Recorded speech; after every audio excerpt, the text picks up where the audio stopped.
Hello and a warm welcome to this month's SAP Speaker Series event here at our virtual HanaHaus in Palo Alto. My name is Daniel Zimmer and I am the head of HanaHaus and ecosystems for SAP Bay Area.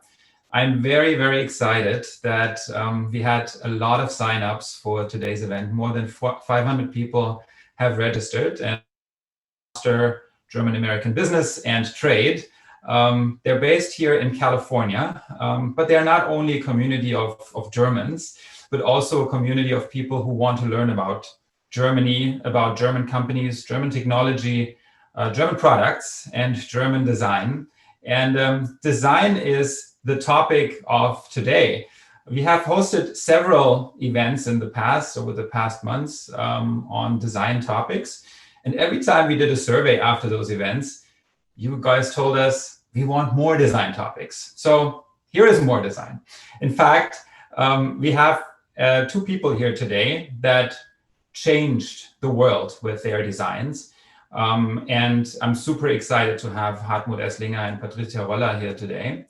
But before we meet our speakers, I would like to start with a few housekeeping items of our virtual broadcast. In case you get disconnected or you are having issues with the broadcast, just refresh the link in your browser and it should bring you right back and get you a better connection. Also, if you want to see this event later, the same link will provide you with the video and the recording of this event afterwards. We will also leave some time over the next hour to get your questions answered. And there is an opportunity for you to put your personal question in the chat box that you see. And there's also the opportunity where you can take the questions that have been submitted and you upvote or downvote them so that we will know which questions to address first. But now, without further ado, please welcome Patricia Roller and Hartmut Esslinger. Hartmut is the founder of Frog Design, a well-known global design consultancy founded in 1969 in Germany. Both of them led the company together for several decades as co-CEOs, and then they left the company in the early 2000s. Today, Hartmut is teaching at different schools around the world, including Germany, China, and the United States. And Patricia has started a new company called Vidlet, and that is a digital platform for virtual design research. So without further ado, please join me with a huge virtual applause. Welcome, Patricia and Hartmut. Hello. Thank you, Daniel. Thank you so much for the introduction. Yeah, we're super excited that you are here today. Ideally, of course, we would have liked to host you in person at the HanaHaus, but as you know, that's not possible today.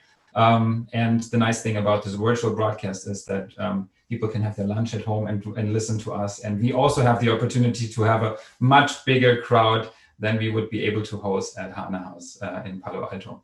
So let's dive right in. So thank you for joining. I'm usually, because I'm from somewhere else, I came from Germany a few years ago and came to the Valley. And I think a lot of people on this call came from somewhere else. I would love to hear about your personal journey, your professional journey, but also your personal journey. What brought you to the Bay Area and what made you stay? And yeah, tell us a little bit more about your journeys. Okay, complicated. Actually, as a designer, you always naturally define your life by the clients you work with. And actually 4 years before I came here in '82, 48 years ago, no, 38 years ago, I worked very much a lot for Sony in Japan. And but I always had tried to come to America, but American companies, I contacted the CES and whatever, HP, they always said, yeah, American consumers have no taste. Your work is too modern and too technical and too clean and whatever. And Americans have no taste. They want walnut trims, they want brass, they want lions, they want stuff like that. But interesting enough, over the years, with Sony, we became so successful here in the States that Sony became the trendsetter in consumer electronics. And that gave us a little bit more credibility and also caught the eye of Steve Jobs. And then when I contacted Apple, actually he knew there was a German working in Tokyo. And so on New Year, 82, I came here to see a friend. We had a party, met a couple of people, and then subsequently I met Steve Jobs, and that's the whole thing started. So originally, I like California anyway, but naturally, as a good Black Forest kid, you always have to work to justify your travel. And so it ended up, but the big point also was that after Sony, which already had a global impact, we really had the opportunity here to work with Steve Jobs, who really wanted to change the world. Completely different motivations than anybody else. And it's also requesting a lot. If you speak of crisis, he perceives it like that, and that's how we got here. Awesome. Thank you for sharing that. So obviously you were working in Tokyo for Sony, and then you caught Steve Jobs' attention, and that was in 82, you said, right? The detour. Yeah. The other way. Oh, okay. Got it. So when we had a briefing call for this session, and we with brainstorming about a potential title, Hartmut, it took you about 1 second to come up with this Good Design Needs a Crisis as a title for the session.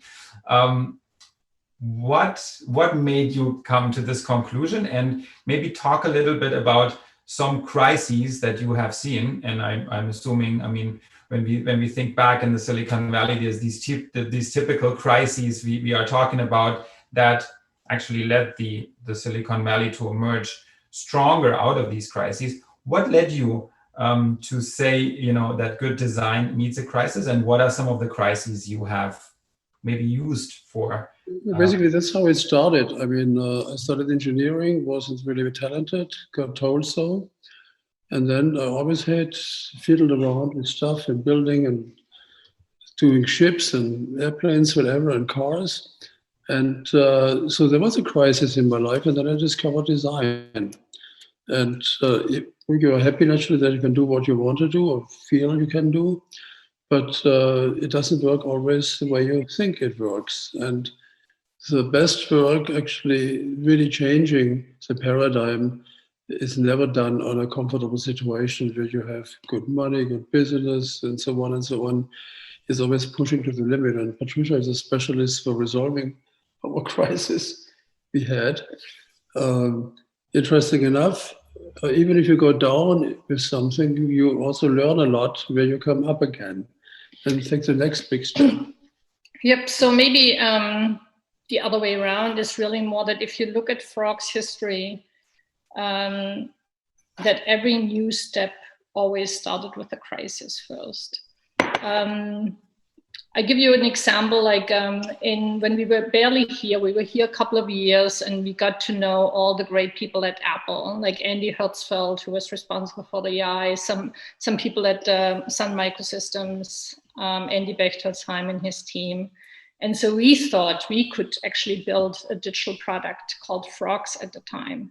And so this was bringing together the dream team of Silicon Valley in building a product, right?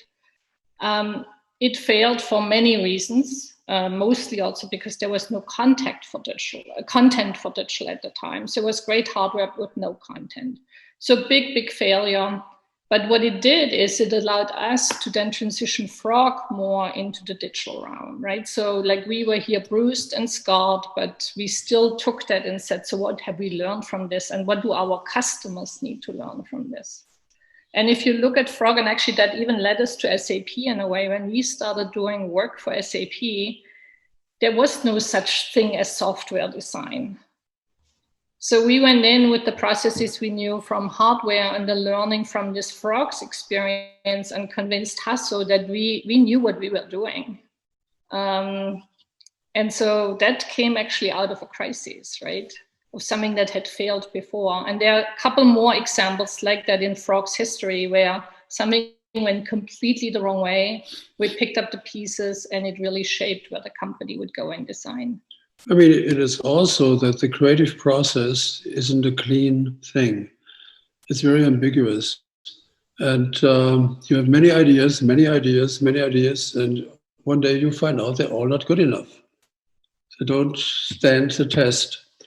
And then you really get desperate. And then the last energy gets mobilized. And suddenly you get a completely different way of thinking. For example, if you take Apple, we had, Steve wanted that we do something like Sony, and we did. It was cool, but not good enough. It was actually not satisfying if you copy something yourself. Then we had something more American style, which was a bit more fashion. The people loved it at Apple, but it wasn't good enough. And then I saw the code lines, and we discussed it back and forth. And then Steve called on the phone and said, okay, you got this idea you always talk about, which kills the whole thing, the killer thing. And it just made a sketch and said, okay, I have it. Described to him and said, that's cool. And I come over, and it was still in Germany, our studio. And then I said, okay, can I pick you up tomorrow in Frankfurt? I said, no, I'm in London. I will be there. I'll give you a quick call, probably 3 hours. So including driving back from the airport to Black Forest, we had about 4 hours time. And then we made drawings quick, we made models. Steve came, it really clicked, but the model smelled new because the paint wasn't dry. And he said, I see, Hartmut, this is really the last ditch before you go over the cliff.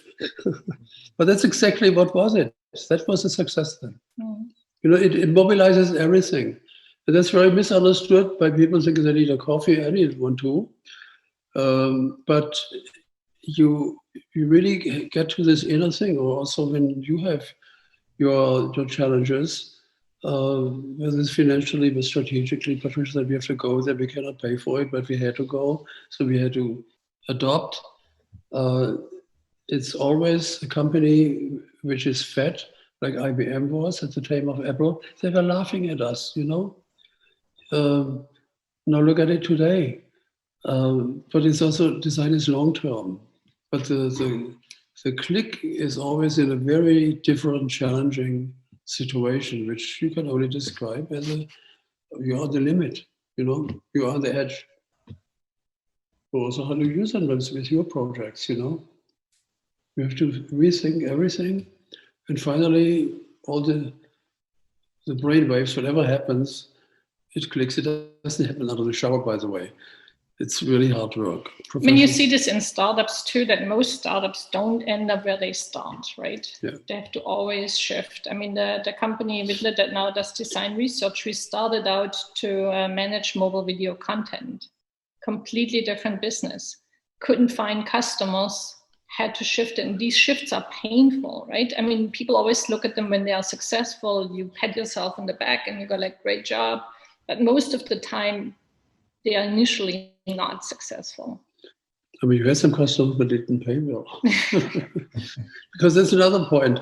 This media, I must also say it's a little bit in Silicon Valley. Despite all the excellence of good people and hard working, there's also this addiction to mediocrity.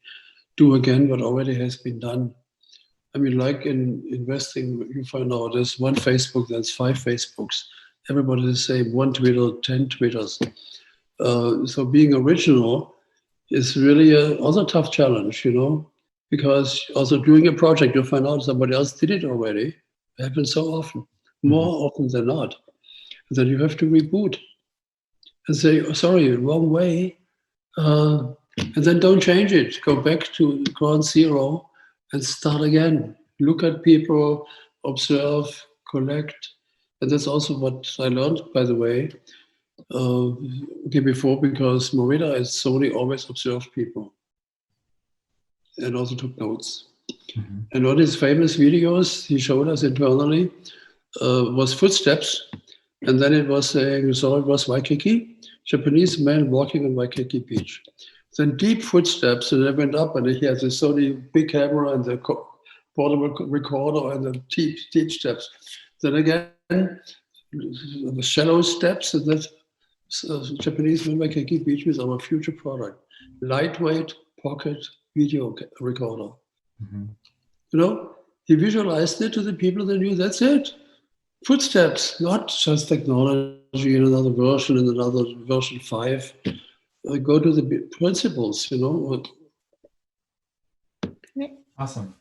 So thank you. And also thank you for sharing the experiences with Apple and with Sony.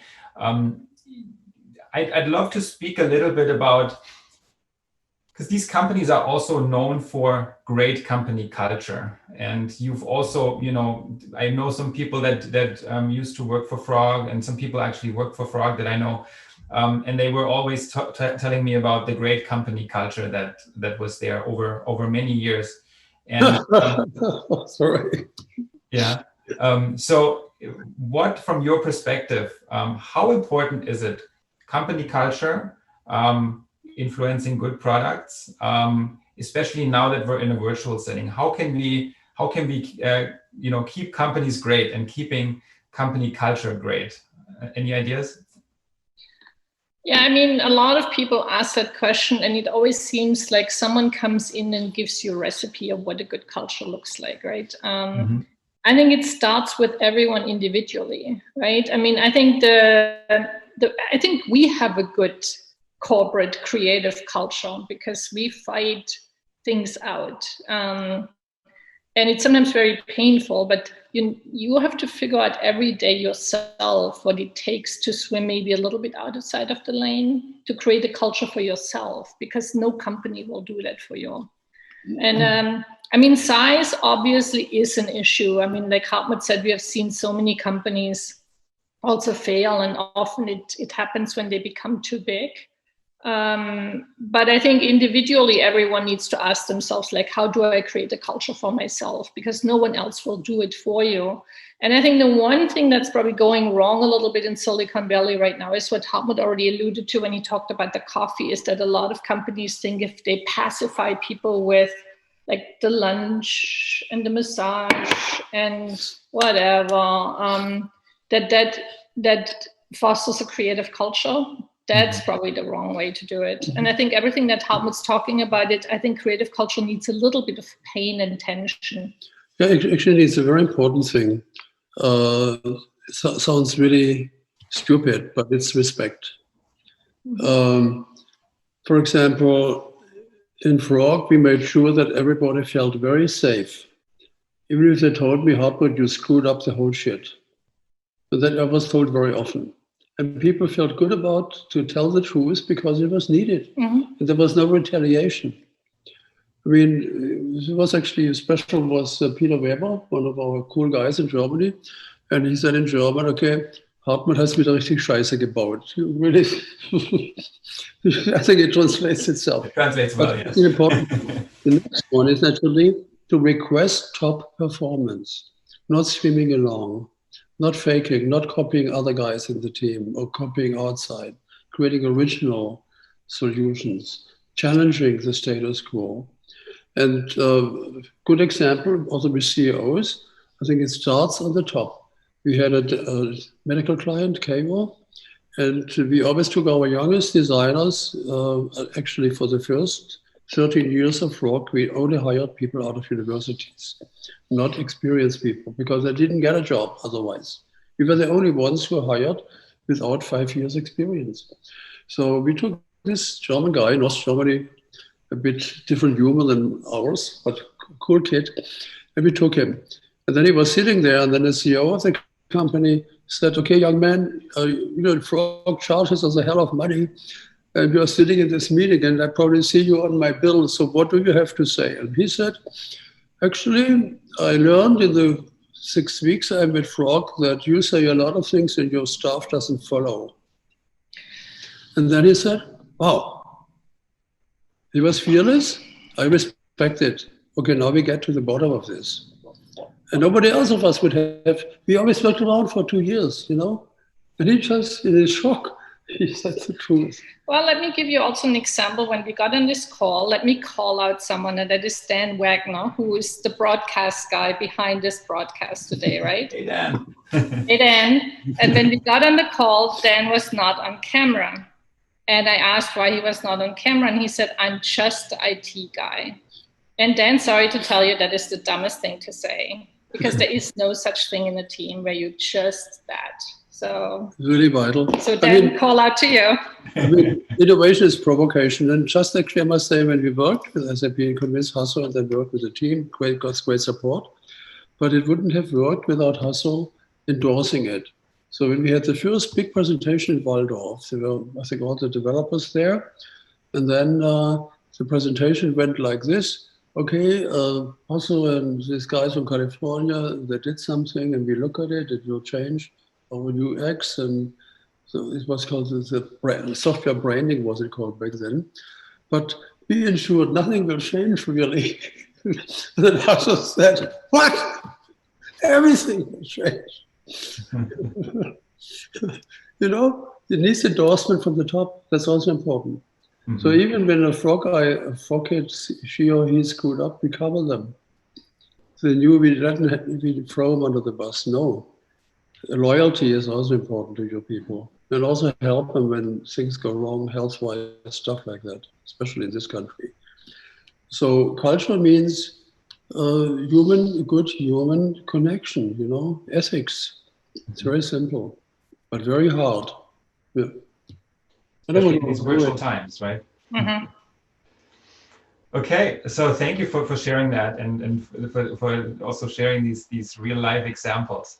I'd love to talk a little bit about the design mindset in organizations. And Hartmut, I recall a blog from you, which is probably a couple of years old, where you talked about unthinking design. And what you were referencing to at the time was design thinking, as it was kind of popular across all companies, right? Big or small. And you had a very particular view to this. Can you share a little bit about your point of view to design thinking, also in the corporate environment? Yeah, the good thing is the word design makes design popular beyond just the R&D. Mm-hmm. But what David Kelly originally wanted to do is take one little piece of the design process. So you give credit to David Kelly as the originator of design thinking. David Kelly did a good thing. Take a piece of the design process, which is the iteration of ideas, iteration of it, demonstrating it, prototyping, and then deciding. That's a very small part of the design process. And it's also done sometimes together with the client. You show something, we discuss it, we go back and forth, and we get back and forth. But that process requires a creative person to moderate it. Because you must, you must observe, and that's also what you do in Witlet. I cannot name the company, but there was a project where people check their hardware. And then you see them fuss around with all the cables and different connectors, and it was really messy on the table. But they say it's good, but you see it's not good. But actually, the company also rejects to solve the problem, because nobody really is in charge to requesting the change for the better of the users, better of the company, better of the future. And that is the missing piece in design thinking only. It is design also implementing, bringing into the organization, forcing the people to carry it through. And the big temptation which had happened, and sorry enough, that it became a consultant gag. We do design thinking. Before it was brainstorming, and then it was other things. And then are people that do the post-it notes up on the wall, and they feel good, and then they go home and nothing happens because nobody's accountable. But they cannot implement anything out of these sessions, very little at least, because it is lacking substance. It also is lacking the endorsement by management. You know, when you say we have a crisis, like happened with Steve, for example, and then he said, we need this product in 4 months. That was a word. And then you had to break all the rules, just get it done. But the design thinking turned into entertainment. Well, I think people also don't understand the difference between design thinking and design doing, right? Because everyone can in some ways, and that's why I'm doing the research with mobile video, because everyone can understand customer pain points. I would call that design thinking. Like you watch the world around you, you watch what your customers do. Most people can do that. So I could actually argue that in with that beyond the technology, you don't need a lot of skills. You need some empathy, you need some storytelling skills, but relatively easy. Where it becomes much more difficult is the design doing, taking these insights and turning them into solutions. And that's where I think most companies today fail. Like that's why you see the same solution across companies. Like I remember a couple of years ago, companies started doing coffee shops, HanaHaus Blue Bottle, coffee shops in their environments, right? Great idea, works really well for HanaHaus. But then we had literally everyone coming to us saying that they can now communicate with their customers by having coffee shops integrated into their location, including selling motorcycles. You know, we have seen it in banking. Those are not creative solutions. This is like someone does it, it works really well, and then you slap it across everything. So that's the difference between the thinking and the doing, right? I had an interesting example. Like it's a bit sad. It's about weapons. I have a good friend in Israel. He was a colonel in the Air Force, and he also was involved in procurement of weapon systems, airplanes. And then he said, in America, each airplane is like the one before. It has a little bit new stuff, but it carries all the old stuff.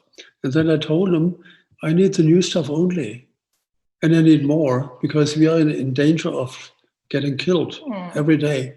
So on the F-16, for example, he was instrumental of making that a completely different system and just getting the legacy out.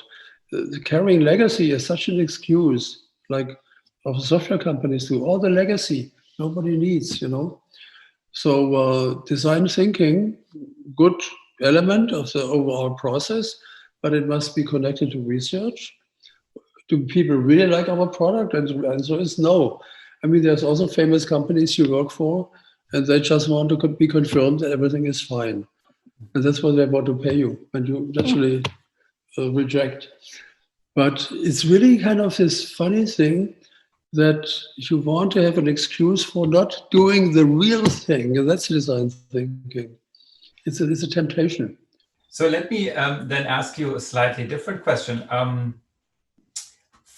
And that includes myself, a non-designer in an environment like the Valley or in an environment of a technology company, what can we do to support kind of best-in-class design as non-designers in an organization? Any thoughts? If they're design thinking tools, you know, actually, one thing is to recognize that not everybody is creative. So people have different creativities. Some are financial geniuses, some are musicians, some are poets, some are dancers. And I never could do that. Yesterday we watched Prince playing guitar. I play guitar, but it's completely foreign what he does. Mm-hmm. It's unimaginable. I tried it in slow motion. It's impossible. So that is one thing. Then get Prince to play guitar and compose and sing. Not funny. This is it. So a lot of companies force people into mediocrity. I mean, once I flew with Richard Supper from Frankfurt to New York, and he worked with IBM in Armdong. And then he knew that I worked for Apple, with Apple, and I said, how do you get the Americans do what you want? What I said, I don't do what I want, I do what they need. But he said, IBM, nobody wants anything because they're so rich and so successful. You know, then nothing helps. I think. But most people can at least become more customer aware. I mean, we think that you are because we live it every day. But I went to an event at Stanford a couple of years ago where engineers wanted to become entrepreneurs. Mm-hmm. And so the whole session was about how do you become an entrepreneur? And then they later walked up to me and they said, how do we, bring this design thing in? And I was like, look around you in the last 2 hours, it was a super hot day. There were so many pain points, everything from the glue on the shirt sticking because it was too hot from the labels that we were wearing, the name tags, to everything. There were like 100 pain points you could have observed in the last hour. And I think that is something everyone can do, right? Don't always take the status quo. When you wake up in the morning to when you go to bed at night, there's so many things that are still wrong. Like I got an email yesterday from, I'm not naming the name, an email that said, Patricia, you have been profiled to become a good entrepreneur. Oh, great. Dumb data, right? Things like that, I mean, happen to all of us every day. Well, you have to ask yourself, like, who had this stupid idea? Yeah, that's digital pollution. Well, but digital pollution is a problem. I mean, I also got offers on LinkedIn as a project coordinator. And everybody knows who knows me that I'm not a project coordinator. I'm a project chaos cause. I need somebody like Patricia and other people around me. The big point, I think, about a creative culture is when you need to get a teamwork. Yeah. Nobody can have everything. So you need a combination, but also on an equal level. So if somebody only tells people what to do, that doesn't work. You must take it with you. But you also have to accept, for example, in Frog, we had the principle, we had fantastic people, idea geniuses. So you discuss something and they just put a sketch on paper and said 5 words like a Japanese haiku, and that was a cool idea. But you could never let them do it. And we constantly had them in the upfront, research it. 12 people read something, they came in, I read something, what about that? And that is inspirational translators. They convert it into a real cool idea. Then the next level is to work it out. And the next level is to implement it. And the last one is to check it and organize it. So you need 4 or 5 people at least in a team to work together on all their own good talents. Mm. And that's important. So it's not the Lone Ranger who can do everything. So we don't want to give that impression. I mean, Frog is today nearly 1,000 people. Mm-hmm. And they still work in miniature teams, small teams. That is a secret, but it must be complementary. And actually, when we had a bonus, and that actually also must say the financial side is important. Mm-hmm. Creative people normally don't get rewarded because the logical people say, you're so happy with the creative process, you get all the dopamine, you don't need money, I make you famous, all this bullshit. And we know it. Now, you pay them equal, like the others in Frog. Always the executives put the designers down and the designers put the executives down.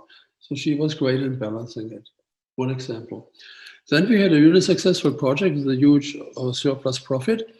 The project leader said, okay, I give it to my team. He gave 10% to the team and 90% he kept for himself.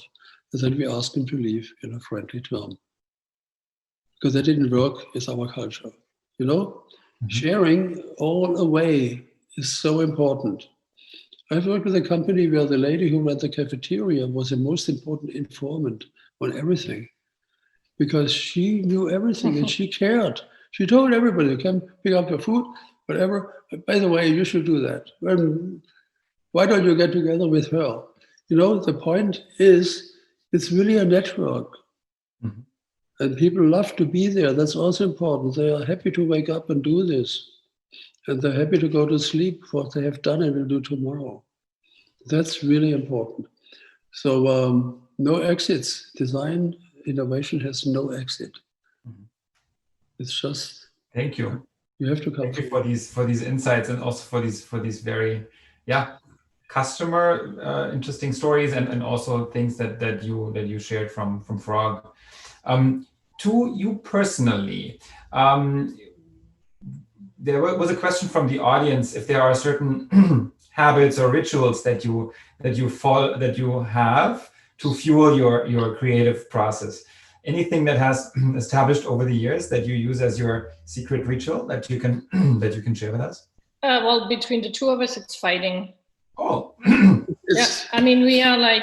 It's brutal. It's Schwabian discussion is what I would call it. And we often come from extreme opposite ends, but we almost always agree at one point. I wouldn't want to say in the middle. We either whoever can convince the other one better. No, survive. No, it's a good point. In Frog, when we had a discussion also with other German-born designers, Americans felt it's getting a divorce and companies blowing up.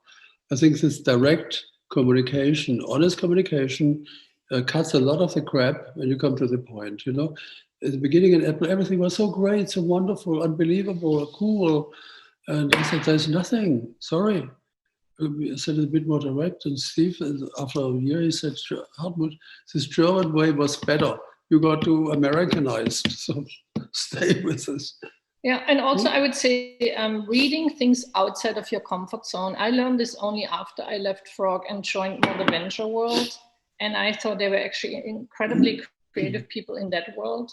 And so introducing yourself to kind of other areas that are outside of your comfort zone. And I would say designers are often the most conservative people. They hang out with the same group of friends. Yeah, sorry for saying that, but and I often, and I see this with you too, if you would give Hartmut the same food every day, he would eat the same food every day. No, at least the same restaurant. The same restaurant, yeah. And so like, yeah, stretching a little bit your comfort zone is probably a good ritual, right? Mm-hmm. That's great. Actually, that is true because you always are on the edge. You try to get your personal life simple in order, you know, and that sometimes gets a bit boring. I agree to that. So I keep my cars for decades. I refuse to sell them. But you buy new ones. They're good cars, so it's no pain on that. But I still regret the cars I sold way back because I didn't have the money to keep them. But about communication, for example, once I worked on we had a Disney project, and I had the images on my computer, and our daughter Anna was about this size, and she said, "Daddy, what are you doing?" And I thought, if she doesn't know this is Disney, there's something fundamentally wrong. Then we went back, did research, asked the kids, what is Disney? And then I said, the product must have a tail. So what's your point is get inspired even by your kid. Yes, accept harsh criticism. Accept criticism. I mean, for her, what is it? It was a devastating critique. What is this, Daddy? Awesome. Oh, you said yesterday we had some research on a product that has to get out of my house. Very clear statement. It has to get out of my life. No. Yeah. Hartmut brought home a product that people publicly for research. But people consider it good design. It got hyped by social media, but it's total crap. Total crap. Sorry. And naturally, that become in our relationship also what was it, Frog culture? I hope it still is. This direct telling people this doesn't work. Forget it, you know. And that is also that's the core. Mm-hmm. So if I mean, it sounds like also like the creative process also, I mean, it depends a lot on that personal interaction, that personal direct feedback that you get. How do you think will kind of looking into the future and looking into the now, how will that impact design that we can't be physically together right now? And probably in the future, companies will work more and more remote.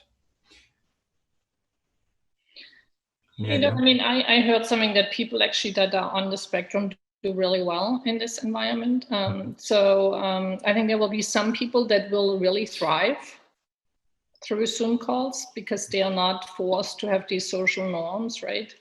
I definitely see it with some of the people we work with. We work with a lot of like corporate consultants, and they tend to be normally very buttoned up and on the road a lot, and they have all these mannerisms. And interesting enough, some of that has now gone because you do see, you mentioned earlier that on one of the calls you had a cat flying in the Zoom call, right? You get to know people on a more personal level. And I think we will learn what will work. We'll figure it out. I think technology has to still get a little bit better because Zoom can also get very tiring. But again, we have to observe what the pain points are and what the opportunities are and work with that and come up with ideas. But it's also, I think one point, I mean, pandemic always was looming. There was SARS, there was swine flu stuff, if we had a Spanish flu, we always try as humans to put it behind us, It's not there. But I think what really this shows, aside of good leadership, is also personal behavior. When you don't wear a mask and somebody tells you to wear a mask for safety of yourself and others, when you beat them up with a baseball bat, that is not a good culture. So I think we have to invest also design-wise in education. What is it? What is a good social behavior to get along with each other? Like Japan, Korea, they do well because they have already this ingrained, because the Asian cultures are more collective. Also product-wise, I think the medical area, hygienics, is growing, is more important. It always got put away, we don't need that, but we need it. And I think life will be in a smaller space. That's very clear. We will not travel like crazies around the world for dealing our money and populate different countries as tourists. That will change, so that a lot of industries will go down and disappear. I mean, in 1906, the biggest industry on earth was smelling salt in revenue, because every lady needed smelling salt because the clothing was choking off the air. And then after the fashion of the World War I changed, smelling salt was gone. Just one thing. Mm-hmm. But it starts with the right attitudes. Yeah. A friend of mine just sent me a survey a couple of weeks ago. This was for a government survey, and it was all around COVID. But all his questions were implying that it's all negative. And I wrote him back and I said, you should ask some positive questions too, right? And start bringing those two things together. So I think the first thing that we need to do is have a more positive mindset about what will come, and not always just get so frustrated. If one industry won't survive, then another one will come up. And it's up to designers to help shape that. I mean, I just checked, since 45 years, I never was in one place this long. At least I have good company. Yeah, but I still work when you can work, and we get things done, whether it's China, other places. So we did diploma with our students in China, online, everything online, it worked. You can adjust to certain things. And interesting enough, if I look at my students' diploma projects, at least 4 of them made something so creative because this crisis was not here before. And it was really interesting about hygienics, about creating a university, which is social distancing, stuff like that. They developed a model, they designed it, they described the processes required.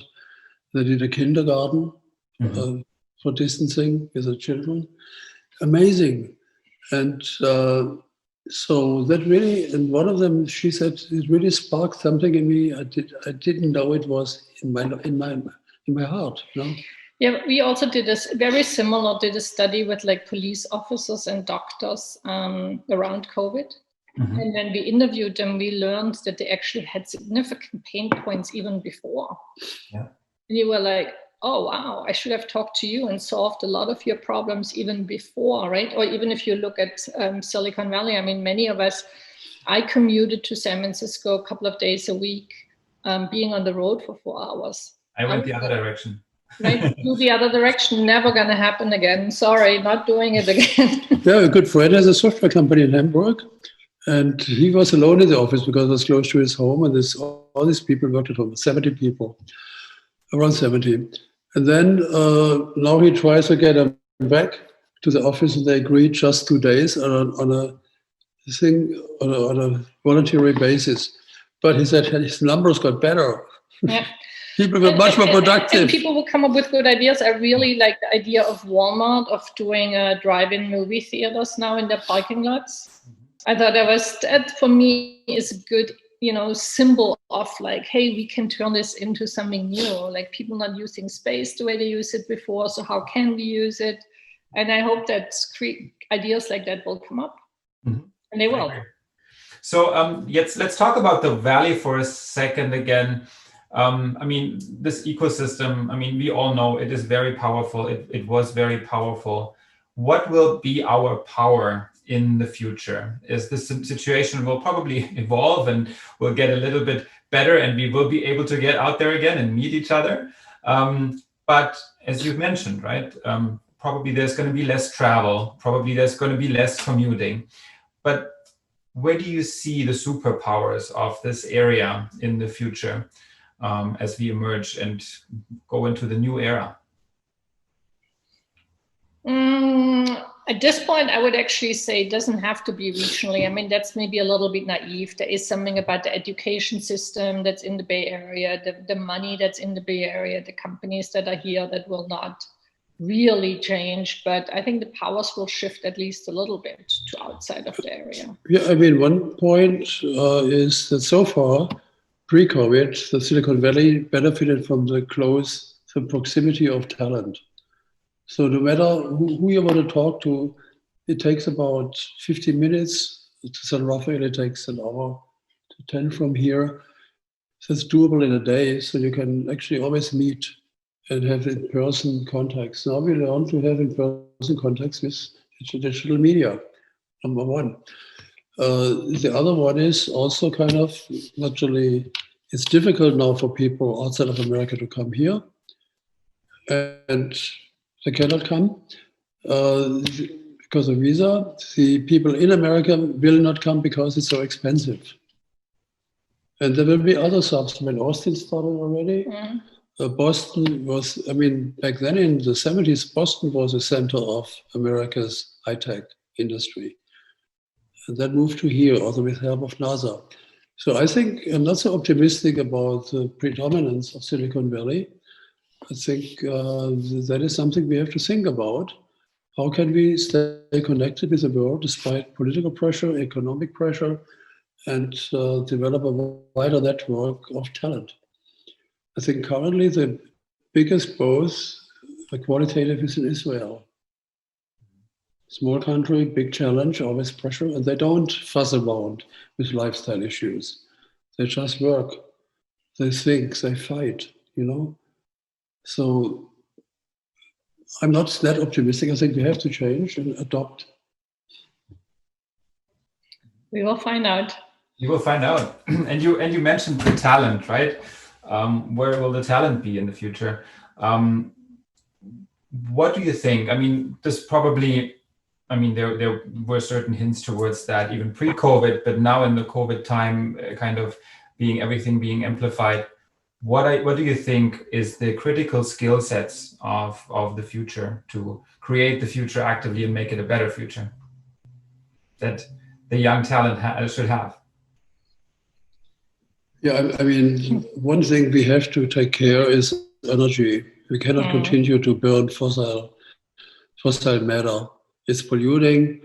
It is absolutely insane.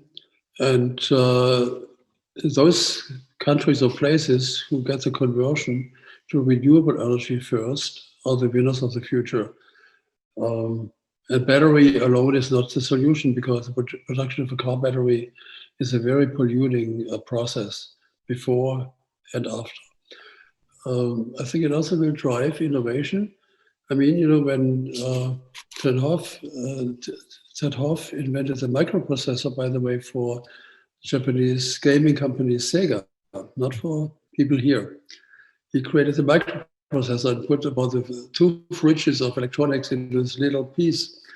That created the personal computer industry, or ignited it, because it was possible to get the stuff, big power into small space. And it even became more powerful because electronics still is a travel of space phenomenon, 300 kilometers per second. The smaller it is, the faster it is. And I think renewable energy, the energy crisis will be the next, is already the driver also because politically we see the the polar melting of the ice, global warming, pollution, illnesses, whatever.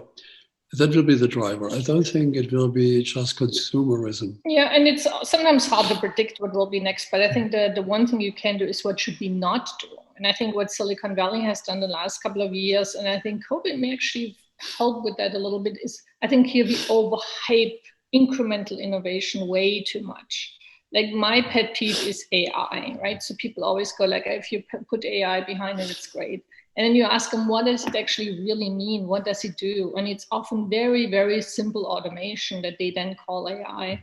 And so I think that's a little bit a Silicon Valley disease right now, that incremental innovation is called innovation. And I think we should definitely stay away from that. And like you said earlier, not always copy everything 10 times and call it new.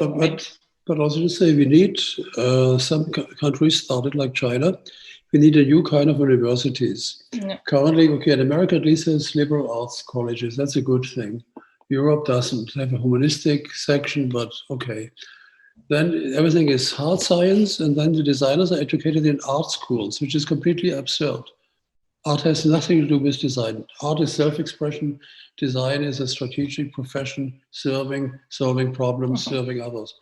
So we need design universities, not just for design, but also for creative business, not creative bookkeeping, but a new kind of university, which in the beginning universities were military. You know, the Greek had philosophy, but later our universities are organized like military. And that is also an important point. That place, region, country, state, whatever, who is daring enough and understands to create a new kind of education system will solve the problems best and will survive. You know, once Holland was the biggest power on earth because of the innovation in trade. They created this joint stock corporation. Then came England, Birmingham, Manchester with industrialism. Then came America with entrepreneurship and stuff like that, freedom of capitalism. Now capitalism has reached its limits. Now what's next? I think it's also about ethics. It's about responsibility. We are responsible for what we do. Everything we do is causing an effect. And that is really very neglected right now. So, yeah, I want to live another 50 years to help to solve it. Very simple. But education, you can give it to others. Then the point is really, I'm also happy, it's very rewarding, and can ask all the people who are listening here, if you can, please teach. Share your knowledge, your experience, give it to others. They also give something back to you. You, my students, are 20 years old, 25. I'm 75, 76. So they give me their thinking 50 years ahead of them. I still can build on that. Do the next. I think that's like the perfect call to action from this meeting. Get out there and teach. I love that idea. Share, yeah, and share. And insist that I do it. Mm-hmm. Thank you. So thank you for this amazing talk. I think from audience questions, we asked the most popular ones that were voted here. Since we only have a few minutes left here, I think we can end this session with a big thank you to you, Hartmut and Patricia. Thank you for sharing your insights. Thank you for sharing our virtual HanaHaus here, and hope to see you in person at some point in the near future. All the best for you to your home office, to Los Gatos, and hope to see you in person at some point again. Thank you very much for joining today's broadcast. Thank you, GABA. Thank you, HanaHaus. Thank you, Daniel, Dan, Tom. And also thank you for everyone that joined. For all the people joining it, and yeah, be more creative, risk it. It's worth to live by it. Thanks. Bye.